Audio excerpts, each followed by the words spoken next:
다음 행하 중으로 중요한 또 하중이 하나가 있죠. 어떤 하중이냐면 지진 하중입니다. 얼스퀘이크, 땅이 얼스, 퀘이크, 흔들린다. 이런 뜻이죠. 그래서 지진 하중은 이라고 표현합니다. 지진 하중은 지진으로 인해 발생되는 하중, 땅이 흔들림으로 인해서 땅 위에 건설되어 있는 건물이 상대적으로 흔들리게 되는, 진동을 받게 되는 그런 하중을 지진 하중이라고 그러죠. 지진 하중은 동적인 하중입니다. 동적이라는 얘기는 뭐냐면 시간의 흐름에 따라서 그 크기가 굉장히 다양하게 변하면서 작용되는 그러한 힘을 동적인 힘이다, 이렇게 얘기합니다. 정적인 힘이 반대의 개념이죠. 시간의 흐름에 따라서 일정한 크기의 하중으로 작용되면 이것은 정적인 하중이죠. 고정하중이나 활하중 이런 것들은 정적인 하중이라 그러고, 풍하중이나 지진 하중은 동적인 하중이라 그래요. 근데 이 동적인 지진 하중은 시간에 따라서 크기가 다르게 변하기 때문에 우리가 이것을 정확하게 평가하기가 어렵습니다. 그래서 우리가 시뮬레이션 할 때에는 이 동적인 하중을 정적인 하중으로 이제 바꾸어서 평가를 하게 됩니다. 그래서 등가 정적이라 얘기하는데, 등가라는 얘기는 치환하더라도 값은 똑같아야 되니까 등가 값이 같은 정적인 하중으로 바꾸어서 평가해서 건축물 설계에 적용한다라고 볼 수 있습니다. 그럼 지진 하중은 다른 하중과 마찬가지로 지진 하중의 크기를 변화시키는 요인이 있는데, 그 요인이 뭐냐면 역시 지역입니다. 그죠? 어떤 지역에 건물이 놓이느냐에 따라서 그 건물의 규모가 얼마나 되느냐, 건물의 규모가 크냐, 다시 말해서 무게가 무거우냐, 무게가 가벼우냐에 따라서 하중의 크기가 달라질 수가 있습니다. 지역이란 얘기는 다시 말해서 단층 지역, 즉 지진이 많이 발생하는 지역이냐, 지진이 별로 많이 발생하지 않는 지역이냐. 우리나라는 최근 몇 년 사이에 지진이 좀 많이 발생하고 있어요. 다른 나라에 비해서는 규모가 크진 않습니다만은 규모 5 정도의 지진도 가끔 지금 발생하고 있는 걸 볼 수가 있죠. 대표적인 것이 재작 2017년도인가요? 그때 포항에 발생했던 지진. 그 지진 때문에 수능 시험이 연기가 되기도 하고 막 그랬잖아요. 그래서 그러한 5점 정도의 지진이 발생하게 되면 건물이 많이 위험하죠. 그러니까 우리나라는 단층 지역, 포항이나 울산이라든가 이런 지역에 지진이 좀 많이 다수 발생할 가능성이 많은 지역이고, 서울이나 이런 부분은 지진이 상대적으로 좀 발생 가능성이 높지 않은 그런 지역입니다. 외국에 비해서 비교를 해보면 특히 일본은 대표적으로 지진이 많이 발생하는 나라이죠. 가까이 있는 우리나라는 지진이 일본에 비해서는 상대적으로 적게 발생하고, 발생하더라도 그 규모가 아주 작은 지진인데, 일본은 엄청나게 큰 지진이 많이 발생하는 지역이고, 대만이나 필리핀, 중국도 지진이 많이 발생하죠. 미국도 이렇게 태평양 쪽에 면하에 있는 캘리포니아라든가 이런 서부 지역이 지진이 많이 발생하죠. 멕시코라든가 칠레 이런 태평양 연안 지역들이 지진이 좀 많이 발생하는 걸 볼 수가 있습니다. 중동으로 가게 되면 터키라든가 이런 나라도 지진이 좀 많이 발생하죠. 그리스, 이탈리아 이런 나라도 좀 지진이 많이 발생하는 지역이라고 볼 수 있습니다. 공통적으로 보면 우리가 그 지진에 대해 여러분이 많이 들어봤겠지만은 판이론이라 그러잖아요. 지구는 대륙별로 판으로 나눠져 있어가지고 판과 판이 충돌하는 판의 경계 지역이 지진이 많이 발생하잖아요. 그래서 일본이 판의 경계가 되는 거예요. 태평양 판하고 유라시아 판, 아시아 판하 경계 지역이 이렇게 대만이라든가 필리핀, 그 다음에 일본 이런 나라들의 경계 지역이 있기 때문에 그런 지역에 어떤 지진이 많이 발생하는 거죠. 어쨌든 건물의 규모에 따라서도 지진이 많이 발생합니다. 철근 콘크리트 건물이냐 철골 건물이냐에 따라서 지진이 많이 발생하고, 철근 콘크리트 건물이 철골 건물에 비해서 좀 무겁습니다. 그러니까 무거울수록 지진의 영향을 많이 받게 됩니다. 지방 가속도, 이게 지진 가속도라고 볼 수가 있죠. 우리가 이제 고등학교 때 배운 그 법칙 중에, 힘의 법칙 중에 F는 M 곱하기 A라는 식이 있죠. F는 MA. F가 동적인 하중의 크기예요. 힘의 크기. 다시 말해서 지진의 힘의 크기라고 생각한다면 M이라는 거, 이 M은 건물의 무게예요. 건물의 무게를 M이라고 볼 수가 있고, 이 A가 지방 가속도라고 보면 됩니다. 땅의 가속도에 따라서 가속도가 크면 건물이 반응하는 가속도가 커지겠죠. 땅이 많이 흔들리면, 빠르게 흔들리면 건물도 많이 흔들리고 건물도 빠르게 흔들릴 수가 있겠죠.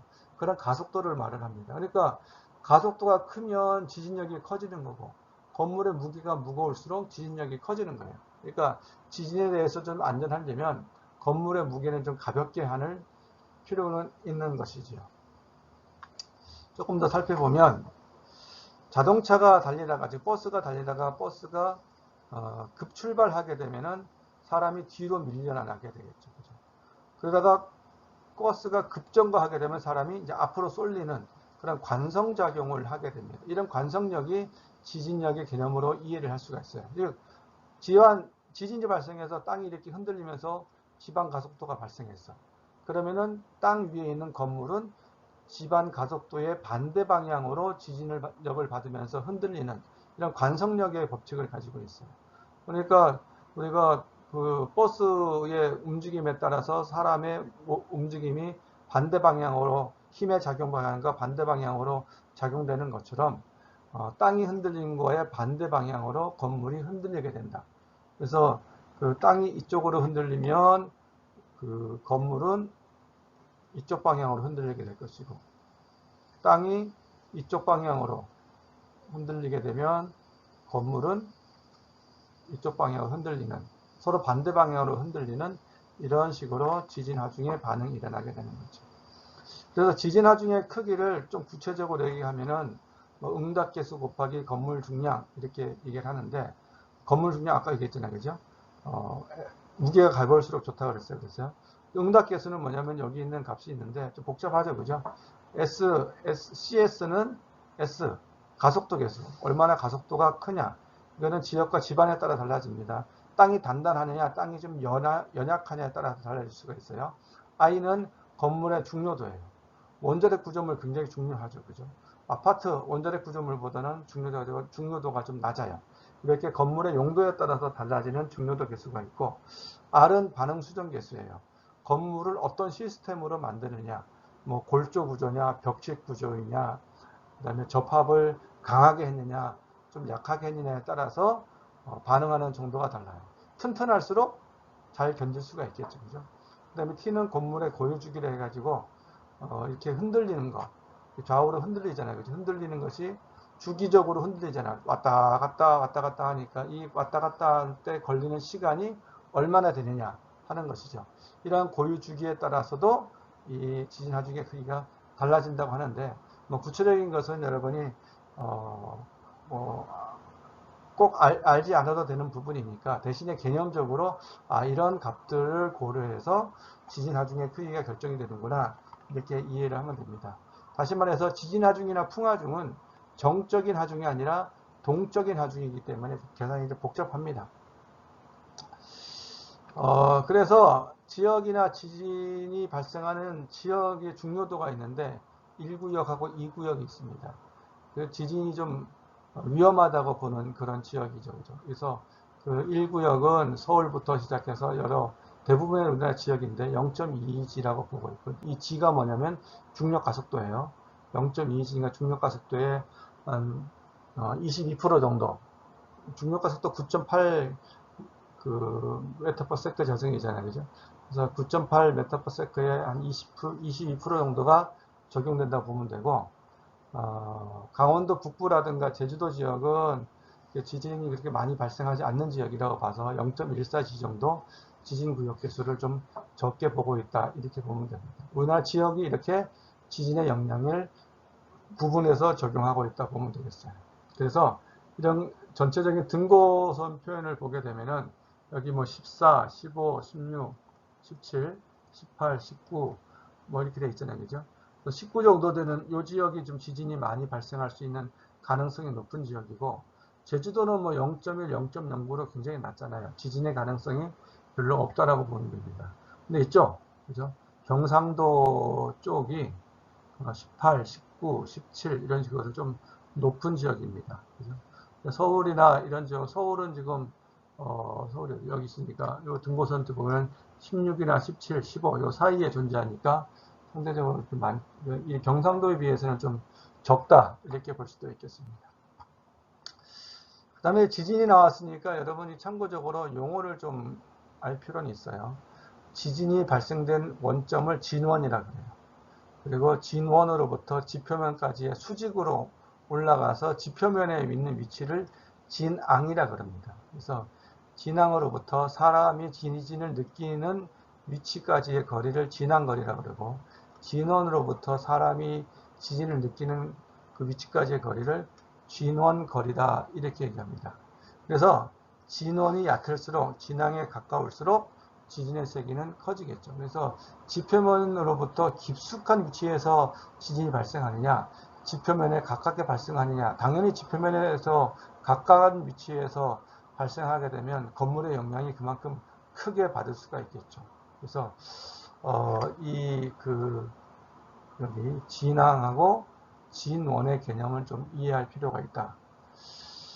그 다음에 우리가 건물을 하면 내진 설계를 한다고 하는데, 내진 설계를 하게 되면은 일반 건물을 내진 설계를 하지 않게 되면은 지진이 발생했을 때 심하게 많이 흔들리게 되겠지만은, 내진 설계를 하게 되면은, 내진이라는 얘기는 지진을 견디게 한다는 뜻이겠죠. 그래서 지진을 견디게 하게 되면은 지진력을 받았을 때 건물 내부로 지진의 힘을 이렇게 분산시켜 가지고 지진의 힘을 약화시켜 주게 됩니다. 그래서 잘 분산시키고 해가지고 흔들림을 적게 만드는 이러한 상태라고 볼 수가 있어요.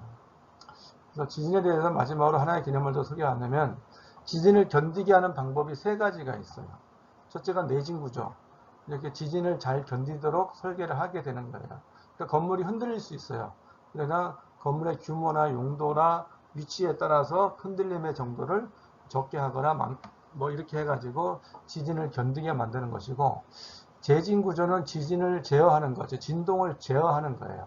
우리가 댐퍼라고 얘기하는데, 우리 자동차로 봤을 때는 바퀴하고 차체 사이에 쇼바라고 해가지고 충격 흡수 장치가 있잖아요. 그래서 차가 도로를 주행하더라도 그 쇼바가 충격을 흡수해가지고 편안한 안락함을 느끼게 하는 그런 장치가 있는 것처럼, 건물 내부에도 이런 제진 장치를 설치를 해가지고 흔들림을 제어하는 이런 그 구조를 제진 구조라 그러고, 면진 구조는 아예 지진이 오더라도 건물 자체가 지진을 느끼지 못하게 만드는 형식을 면진 구조라 그래요. 이 그림을 자세히 보게 되면은 지표면 땅하고 건물 사이에 이렇게 기둥이 흔들림이 가능한 기둥이 이렇게 설치되어 있어요. 이 기둥은 보통 우리가 러버, 그러니까 단단한 고무, 큰 규모의 고무 기둥을 설치하는 경우가 있는데, 이런 기둥을 설치하게 되면은 하중 지진을 받게 되면 이 고무 기둥만 흔들리는 거예요. 이 기둥만 흔들리고 건물은 가만히 있게 되는 거죠. 사람으로 치면은 태어날 때부터 건강하게 만든 구조가 면진 구조라고 볼 수가 있고, 제진 구조는 사람이 생활하면서 이렇게 다치는 것을 뭐 예방하기 위해서, 그죠? 영양제를 먹는다든지 뭐 이렇게 해가지고 제어하는 것을 볼 수가 있고, 내진 구조는 체력을 키우는 거예요. 뭐 헬스클럽을 다니면서 근육량을 키우고 이런 식으로 해가지고 체력을 키워서 평상시 튼튼하고 건강하게 생활하는 이러한 모습을 볼 수가 있습니다. 그래서 지진을 견디는 방법은 내진, 제진, 면진 이런 개념이 있다. 지진은 건물의 위치, 지역에 따라 달리고 규모에 따라서 달라질 수 있다. 이렇게 볼 수가 있겠습니다. 그 다음에 기타 하중으로 수압, 정지 상태에 있는 물의 압력이 지하실 등에 직각으로 작용할 때 수압을 받을 수가 있고, 토압, 흡의 압력을 받을 수가 있죠. 흡의 압력, 이게 그 건물 지하가 이렇게 있으면 이렇게 밑으로 내려갈수록 힘의 크기를 많이 받게 되겠죠. 그죠? 그래서 토압이나 W나 토압이나 소일, 흡의 압력을 받을 수가 있을 것이고, 세 번째로 충격 하중, 구조체에 부딪히 발생되는 하중. 때로는 자동차가 와서 건물을 들이받기도 하잖아요. 혹은 뭐 낙하물이 떨어져 가지고 건물을 때리기도 하고, 그러한 충격 하중이 있을 수가 있습니다. 그래서 이런 하중을 정리하면 고정하중, 활하중, 적설하중은 수직하중이죠. 이거는 수직하중이고, 풍하중, 지진하중 이런 것들은 수평하중이라고 우리가 구분할 수가 있었습니다. 그래서 수평하중이 작용하고 수직하중이 작용하는데, 적설하중, 활하중, 고정하중은 수직하중이고, 풍화중이나 지진하중은 수평하중이다. 그리고 지하에 수압이나 토압이 작용할 수 있다. 이렇게 정리할 수가 있고요. 다시 한번 얘기하면은 적설하중, 고정하중, 건물 자체의 무게라 그랬어요. 적재하중, 활하중이라 그랬습니다. 사람이라든가 설비라든가 물탱크라든가 가구라든가 이런 것들은 활하중으로 작용될 수가 있어요. 수직으로 작용되는 하중이죠. 그 다음에 지진이라든가 바람 같은 하중들은 건물의 흔들림을 작용하는 횡하중, 수평하중이라고 그랬고 지하에 있는 토압이나 수압 이런 것들이 작용하는 하중이 될 수 있다라고 얘기할 수가 있습니다. 자, 이렇게 하중을 이런 식으로 정리하겠습니다. 그래서 수직하중, 수평하중, 고정하중, 활하중, 풍하중, 지진하중, 적설하중, 수압, 토압, 충격하중 이런 하중들이 건물에 작용해서 건물의 변형이나 응력을 일으키게 된다. 이렇게 정리를 하겠습니다. 하중에 대해서 그죠? 고정하중, 활하중, 그 다음에 풍하중, 지진하중, 적설하중 이런 하중이 있었죠, 그죠? 그래서 이러한 하중들이 결과적으로 사용하는 재료에 따라서 고정하중은 어떤 재료를 사용하느냐, 활하중은 어떤 용도의 건물이냐, 풍, 지진, 적설은 어떤 지역에 그 건물이 놓여지느냐에 따라서 하중의 크기가 좀 달라질 수 있다. 이렇게 얘기를 했습니다. 그런데 이러한 하중들은 결과적으로 건물에 작용되어야 되잖아요. 그죠? 그래서 건물에 작용되어 가지고 이 건물에 작용되는 하중이 최종적으로 어디까지 가야 돼요? 땅까지 가야 되잖아요. 지방까지. 그죠? 그래서 이 작용된 하중이 땅까지 무리 없이 이제 막힘없이 흘러갈 때에, 그죠? 흘러갈 때 구조물은 안전하게 되는 거죠. 그래서 결과적으로 구조물을 안전하게 만들기 위해서는 이 하중의 흐름을 이해하고, 이 하중의 흐름이라는 건 다시 말하지만 건물에 최초에 작용된 하중이 최종적으로 건물의 땅까지 가야 되는 이 흐름을 말을 합니다. 이 흐름에 대해서 어떻게 우리가 정리를 할 수 있는지 그에 대한 얘기를 오늘 좀 해보도록 합시다.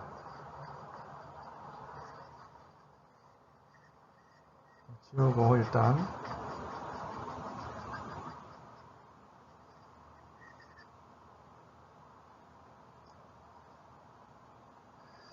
자, 구조물에 작용하는 하중은 최종적으로 기초에 전달되어야 한다. 그죠? 이 기초에 전달되기 위해서는 수직 하중이 어떻게 흘러가느냐. 일단 바닥판에서 작은 보를 빔이라고 그랬어요. 큰 보는 거드라고 그랬고, 기둥으로 가서 기초로 흘러가는 이러한 상태로 만들어져야 된다. 흘러가야 된다. 이렇게 볼 수가 있습니다. 그러면서 다시 보면 1번 이 바닥의 하중이 일단 작용합니다. 그죠? 중력 하중, 수직 하중이죠. 이 수직 하중이 작용하게 되면 이 하중은 이렇게 적용된 거고, 이 하중은 바닥에서 좌우로 흘러가겠죠. 그죠? 바닥의 모양에 따라서, 즉, 여러분들 이제 1학기 때 아마 철근 콘크리트 관련된 얘기를 나눴겠지만은, 바닥이 이제 2방향 슬라브냐, 1방향 슬라브냐에 따라서 흘러가는 그 경로가 다릅니다. 다시 말해서, 바닥이 이렇게 정사각형에 가까운 그러한 상태라고 한다면 하중이 양방향으로 흘러갈 것이고, 그죠? 대신에 폭이 좁고 길다. 그럼 하중은 한 방향으로만 흘러갈 거게 될 거예요. 그래서 그러한 하중에 대해서 고민을 해야 되는데, 일단은 대부분의 슬라브는 이 방향 슬라브이기 때문에 하중이 양방향으로 흘러간다고 보면 됩니다. 어쨌든 하중이 바닥에 작용하는 바닥의 하중은 좌우로 흘러가 가지고 어디로 가야 되느냐, 바닥 슬래브로 하중이 전달되는 거죠. 그래서 슬래브로 전달된 하중이 그 다음에 작은 보로, 슬래브 밑을 떠받치고 있는 작은 보로 가야 될 것이고, 작은 보의 하중은 작은 보를 지지하고 있는 큰 보, 그 다음에 전달되고, 작은 보의 하중이 큰 보로 가야 되는 거죠. 큰 보의 하중은 어디로 가야 돼요? 기둥으로 가야죠. 이게 큰 보니까 큰 보의 하중은 기둥으로 가고, 기둥의 하중은 어디로 가야 돼? 기초로 가야 되는 거죠. 기초의 하중은 어디로 가요? 땅으로.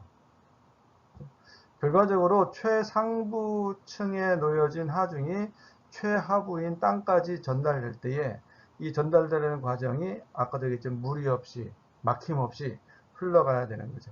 만약에 중간에 한 군데에 문제가 생긴다. 예를 들어서 이 큰 보에 문제가 생긴다. 그죠? 이 문제라는 것은 어떤 문제가 있을 수 있냐면은 설계 오류. 그죠? 설계를 잘못할 수도 있는 것이고, 시공 오류. 우리가 흔히 얘기하는 부실시공.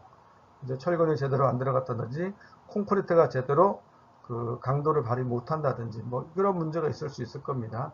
그 다음에 부재 사이즈가 좀 달라졌다든지, 그 공사하면서 측량을 잘못해가지고 그럴 수도 있을 것이고, 그 다음에 관리 오류, 그죠? 유지관리, 사용상해, 그죠? 설계나 시공은 잘 됐는데 사용하는 사람들이 제대로 관리를 하지 못했어. 그러면 어떠한 문제가 발생할 수가 있어요? 균열이 발생할 수도 있고, 그죠? 처짐이 발생할 수도 있고, 심지어는 손상을 입을 수도 있죠, 그죠? 그다음에 파괴가 될 수도 있을 거예요. 이러한 문제들이 있게 되면 결과적으로 하중은 작은 보에서 큰 보로 전달된 하중이 기둥으로 가야 되는데 큰 보에서 기둥으로 가지 못하는 상태가 되는 거죠. 왜? 큰 보에서 하중을 견디지 못하는 상태가 되니까. 왜? 문제가 있으니까. 어떤 문제? 이런 문제.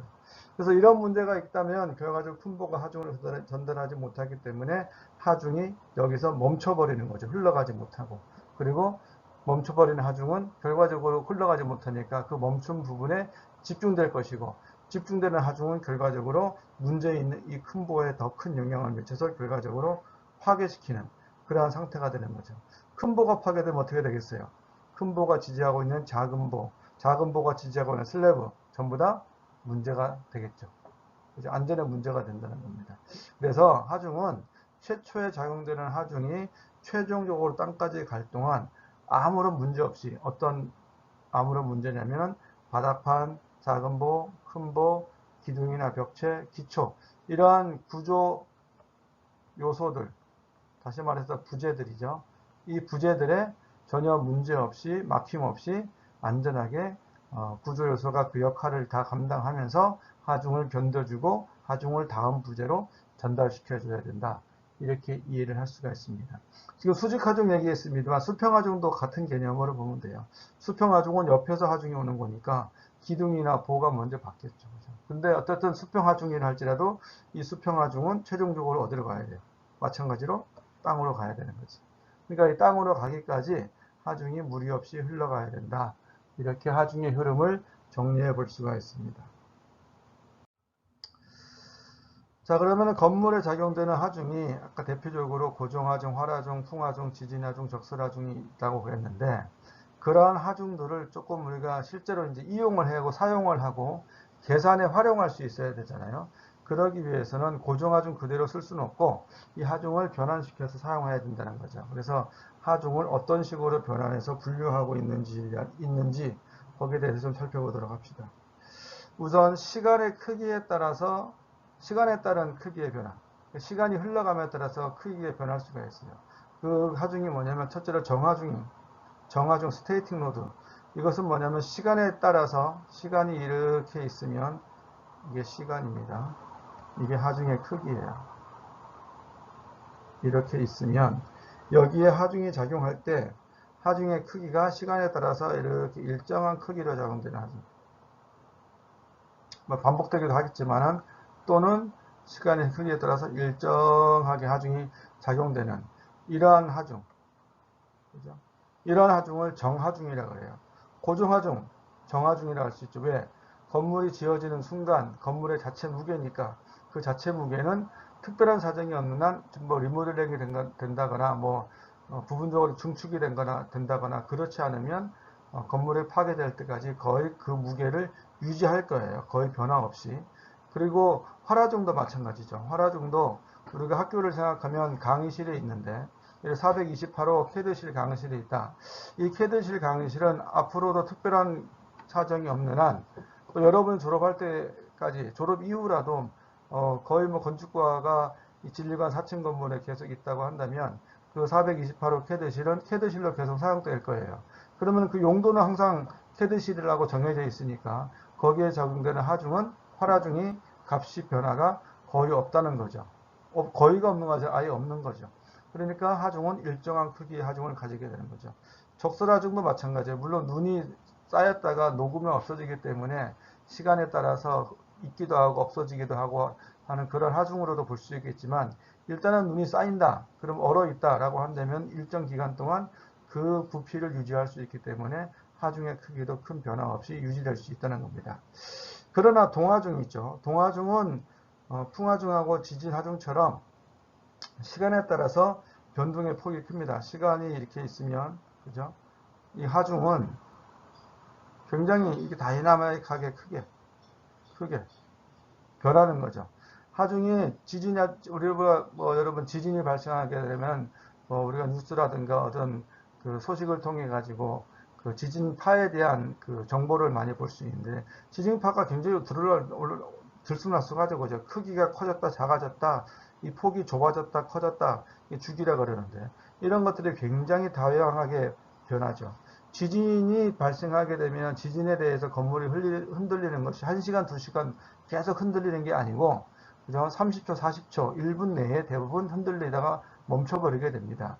물론 이제 여진이라 해가지고 본진이 온 다음에 또 뭐 몇 시간 뒤에 혹은 며칠 뒤에 또 다른 진동이 와가지고 건물을 흔들기도 하지만 그렇다 하더라도 한번 흔들린 건물은 한 2, 30초 안에 그냥 진동이 멈추게 됩니다.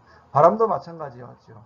우리가 지난 여름, 가을 들어가면서 8월 말, 9월 이때 태풍이 우리나라에 많이 지나갔는데 피해도 컸었죠, 그죠? 근데 그 태풍이 뭐 며칠 동안 계속 부는 건 아니잖아요, 그죠? 길어야 몇 시간, 어떤 지역별로 봤을 때 몇 시간, 뭐 하루 이런 식으로 부는데 그 하루에 부는 바람도 아침에 부는 바람, 저녁에 부는 바람, 낮에 부는 바람의 크기가 다르고 세기가 다르다는 거죠. 그러니까 시간에 따라서 변동이 큰 하중을 동하중이라 그래요. 그런데 문제가 있죠. 이 동하중처럼 시간에 따라서 크게 변동되는 그러한 하중들을 우리가 시뮬레이션 해서 하중의 크기를 예측을 해줘야 되는데 그 예측이 어렵다는 거예요. 왜냐하면 시간의 크기에 따라서 크고 작게 변하기 때문에. 그래서 이 크고 작게 변하는 이런 하중들을 우리가 쉽게 평가하기 위해서 이걸 어떻게 하냐면 등가, 같은 크기의 값, 정하중으로 치환한다는 거예요.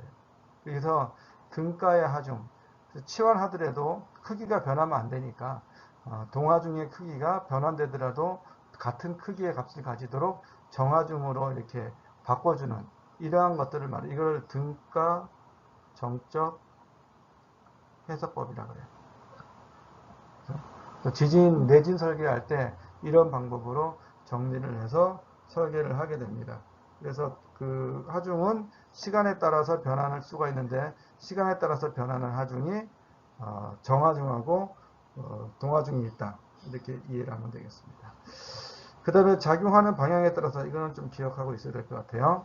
수평하중하고 수직하중. 방향이니까 X방향, Y방향이 되겠죠. 이렇게 X방향으로 적용하는 하중을 FX 또는 H, 호리존탈이라고 그러고 호리존탈의 H입니다. 수직하중을 FY, Y축 방향이니까 혹은 V라고 하게 돼요. 버티컬, 수직이니까. 그래서 이제 수평하중을 풍하중, 지진하중 이렇게 얘기합니다. 그죠? 이거를 형하중이라고 이렇게 얘기하기도 하죠. 그 다음에 고정하중, 활하중, 적설하중은 수직 방향이에요. 이거를 중력하중 혹은 연직하중이다 이렇게 얘기하기도 합니다.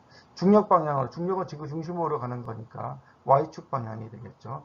그래서 그런 하중이 있습니다. 그래서 우리가 사실 3차원 공간에 살고 있습니다만은 3D 상태로 모든 것을 표현하기는 굉장히 좀 쉽지 않은 부분이 있죠. 그래서 우리가 XY 2차원 평면으로 대부분 설계 도면을 표현하게 되는데 구조도 마찬가지예요. XY 축에 대해서 평가를 하는 것이 가장 손쉽고 알기 쉽게 얘기할 수 있는 그런 방법이 되겠죠. 그래서 XY 이 직각되는 직각성 좌표계에서 많이 모든 일들을 풀어가게 됩니다. 그래서 이 X방향, 사실은 이게 Y방향이죠. 그죠? 그 다음에 이게 이제 Z방향이 되겠죠. 그래서 3차원이 되겠지만은 우리는 대부분 XY 평면상에서 모든 일을 많이 하기 때문에 힘도 X방향, Y방향으로 구분한다는 겁니다. 사실은 수평하중이 풍하중, 지진하중이 XY 딱 방향으로만 되는 건 아니죠. 그죠? 360도 각도를 가지면서 다양한 각도의 방향으로 움직일 수 있겠지만 그 모든 것을 다 우리가 평가할 수는 없으니까 우리가 이런 것들을 힘의 합성, 힘의 분해, 특히 힘의 합력 이러한 개념을 이용해 가지고 X방향, Y방향의 힘으로 구분해서 정리를 할 수가 있습니다. 그래서 작용하는 방향에 따라서 그 수평 방향, 수직 방향이라고 그러고 이랬을 때의 방향에 따른 플러스 마이너스가 있습니다. 그래서 X축의 양의 방향과 Y축의 양의 방향을 플러스라 그러고 X축의 음의 방향, Y축의 음의 방향을 마이너스 방향이라 그래요. 이 방향의 의미는 중요합니다. 그래서 플러스 방향과 마이너스 방향에 대한 개념을 가지고 있어야 됩니다. 그 다음에 작용하는 시간에 따라서 단기 하중하고 장기 하중. 말 그대로 단기 하중은 쇼텀, 짧은 시간 내에 작용되고 사라지는 하중이에요. 그것이 풍하중하고 지진하중이고, 장기 하중은 고정하중하고 활하중이라고 볼 수가 있어요. 고정하중과 활하중, 다시 말해서 고정하중은 건물의 수명에 닿을 때까지 유지되는 하중이고, 활하중도 그 건물의 용도가 닿을 때까지 유지되는 하중이니까 오랜 기간 사용되는 하중이 되겠죠. 그래서 작용하는 시간에 따라서 단기 하중, 장기 하중, 혹은 시간에 따른 크기의 변화에 따라서 정하중하고 동하중이 있다, 이렇게 얘기를 했습니다.